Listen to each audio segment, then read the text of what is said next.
Hello दोस्तों, स्वागत है आपका आपके यूट्यूब चैनल ऑल इचम जी के फन में। दोस्तों, आज हम टॉप प्रश्न को लेकर आए हैं जो आपके आने वाले एग्जामिनेशन के लिए हेल्पफुल साबित होंगे।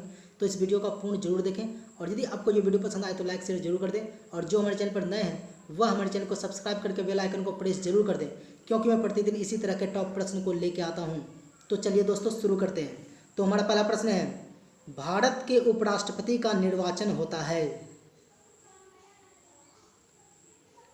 तो इसका आंसर होगा संसद के दोनों सदनों द्वारा।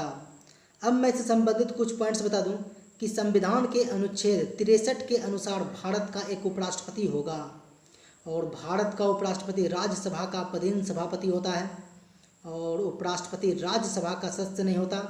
अतः इसे मतदान का अधिकार नहीं है, किंतु सभापति के रूप में निर्णायक मत देने का अधिकार उसे प्राप्त है।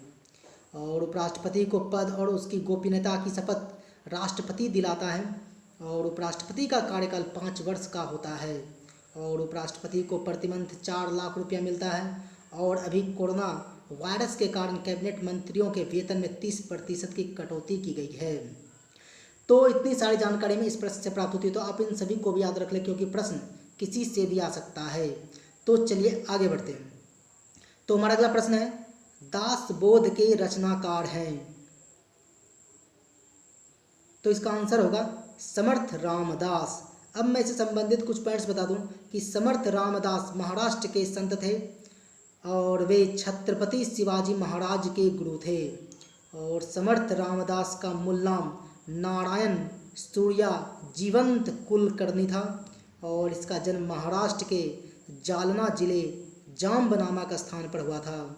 और इन्होंने आत्माराम, मनोबोध आदि ग्रंथों की रचना भी की थी। इसके बाद ऑप्शन ए है तुलसीदास। तो इन्होंने रामचरितमानस, वैराग्य संदीपनी, पार्वती मंगल, जानकी मंगल, दोहावली, गीतावली, विनय पत्रिका, संकट मोचन आदि ग्रंथों की रचना भी की थी। इसके बाद ऑप्शन बी है सूरदास। तो इन्होंने सूरसागर, सूरसारावली, साहित्य लहरी, नल दमयंती, व्याहलो आदि ग्रंथ की रचना की थी। इसके बाद ऑप्शन सी है कबीरदास। तो इन्होंने बीजक नामक ग्रंथ की रचना की थी जिसका 3 भाग है, साखी, सबद, रमैनी। तो आप इन सभी को भी याद रख लें क्योंकि प्रश्न किसी से भी आ सकता है। दोस्तों, यदि आपको हमारा वीडियो पसंद आ रहा है तो इसे लाइक शेयर जरूर कर दें और जो हमारे चैनल पर नए हैं वह हमारे चैनल को सब्सक्राइब करके बेल आइकन को प्रेस जरूर कर दें। तो चलिए आगे बढ़ते हैं। तो हमारा अगला प्रश्न है, ग्वालियर राज्य की स्थापना किसने की थी। तो इसका आंसर होगा जीवाजी राव सिंधिया। अब मैं इससे संबंधित कुछ पॉइंट्स बता दूं कि जीवाजी राव सिंधिया ग्वालियर के राजा थे और इसके पिता का नाम माधो राव सिंधिया था और इसका जन्म 26 जून 1916 को ग्वालियर में हुआ था और इसकी मृत्यु 16 जुलाई 1961 में बम्बई महाराष्ट्र में हो गई। और इसके पुत्र का नाम माधव राव सिंधिया, वसुंधरा राजे, यशोधरा राजे थे और यह सिंधिया परिवार से संबंधित थे। तो इतनी सारी जानकारी में इस प्रश्न से प्राप्त होती है, तो आप इन सभी को भी याद रख लें क्योंकि प्रश्न किसी से भी आ सकता है। तो चलिए आगे बढ़ते हैं। तो हमारा अगला प्रश्न है, किसके शासनकाल में मराठा संभाजी की हत्या कर दी गई थी। तो इसका आंसर होगा औरंगजेब। अब मैं औरंगजेब से कुछ पॉइंट्स बता दूं कि औरंगजेब का जन्म 24 अक्टूबर 1618 ईस्वी को दोहाद गुजरात नामक स्थान पर हुआ था और औरंगजेब के गुरु मीर मोहम्मद हकीम थे। और औरंगजेब सुन्नी धर्म को मानता था जिसे जिंदा पीर कहा जाता था और इस्लाम धर्म स्वीकार नहीं करने के कारण सिखों के 9वें गुरु तेग बहादुर की हत्या औरंगजेब ने 1675 ईस्वी में दिल्ली में करवा दी थी। और औरंगजेब ने 1679 ईस्वी में जजिया कर को पुनः लागू किया था और औरंगजेब ने बीबी का मकबरा का निर्माण 1679 ईस्वी में औरंगाबाद महाराष्ट्र में करवाया और औरंगजेब बिना वाद्य यंत्र को बजाने में दक्ष था। तो इतनी सारी जानकारी में इस प्रश्न से प्राप्त होती है। दोस्तों, यदि आपको हमारे वीडियो पसंद आ रहा है तो लाइक शेयर जरूर कर दें और इसके साथ ही आप मुझे फेसबुक, ट्विटर एंड इंस्टाग्राम पे भी फॉलो कर सकते हैं जिसका लिंक मैंने वीडियो के डिस्क्रिप्शन में डाल दिया हूँ, तो आप मुझे वहाँ जाके फॉलो कर दीजिए। तो चलिए आगे बढ़ते हैं। तो हमारा अगला प्रश्न है, जिन संघीय क्षेत्रों में विधानसभा नहीं है वहां कानून पारित करने का अधिकार है। तो इसका आंसर होगा संसद के पास। अब संसद से संबंधित कुछ पॉइंट्स बता दूं कि भारत की संसद भारत देश की विधान पालिका का सर्वोच्च निकाय है और संसद का निर्माण लोकसभा, राज्यसभा तथा राष्ट्रपति से मिलकर होता है। और भारत में द्विसदनीय व्यवस्था है। राज्यसभा जिसे उच्च सदन कहा जाता है और लोकसभा जिसे निम्न सदन कहा जाता है। और भारत में वर्तमान में राज्यसभा में सीटों की संख्या 245 है और अधिकतम सीटों की संख्या 250 है। और लोकसभा में वर्तमान में सीटों की संख्या 543 है, जिसमें 2 एंग्लो इंडियंस को मिलाकर 545 सदस्य हो जाते हैं और अधिकतम सीटों की संख्या 552 है। तो इतनी सारी जानकारी में इस प्रश्न से प्राप्त होती है, तो आप इन सभी को भी याद रख लें क्योंकि प्रश्न किसी से भी आ सकता है। तो चलिए आगे बढ़ते हैं। तो हमारा अगला प्रश्न है, अकबर का प्रसिद्ध संगीतकार कौन था? तो इसका आंसर होगा तानसेन। अब मैं अकबर से संबंधित कुछ पॉइंट्स बता दूं कि अकबर का जन्म 15 अक्टूबर 1542 को अमरकोट में हुआ था और अकबर का राज्याभिषेक 14 फरवरी 1556 ईस्वी को पंजाब के कालानौर नामक स्थान पर हुआ था। और अकबर के दरबार का प्रसिद्ध चित्रकार अब्दुल समद था और टोडरमल अकबर का दीवान था, जिसने 1580 में 10 साल बंदोबस्त व्यवस्था लागू की थी। और बीरबल के बचपन का नाम महेश दास था और अकबर नगाड़ा नामक वाद्य यंत्र को बजाता था। तो इतनी सारी जानकारी इस प्रश्न से प्राप्त होती है, तो आप इन सभी को भी याद रख लें क्योंकि प्रश्न किसी से भी आ सकता है। तो चलिए आगे बढ़ते हैं।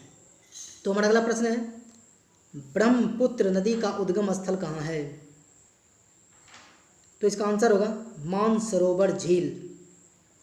अब मैं इससे संबंधित कुछ पॉइंट्स बता दूं कि इसके ऑप्शन बी में हिमानी, तो यहाँ गंगा नदी का उद्गम स्थल है। इसके बाद ऑप्शन सी है विक्टोरिया झील, तो यहाँ नील नदी का उद्गम स्थल है।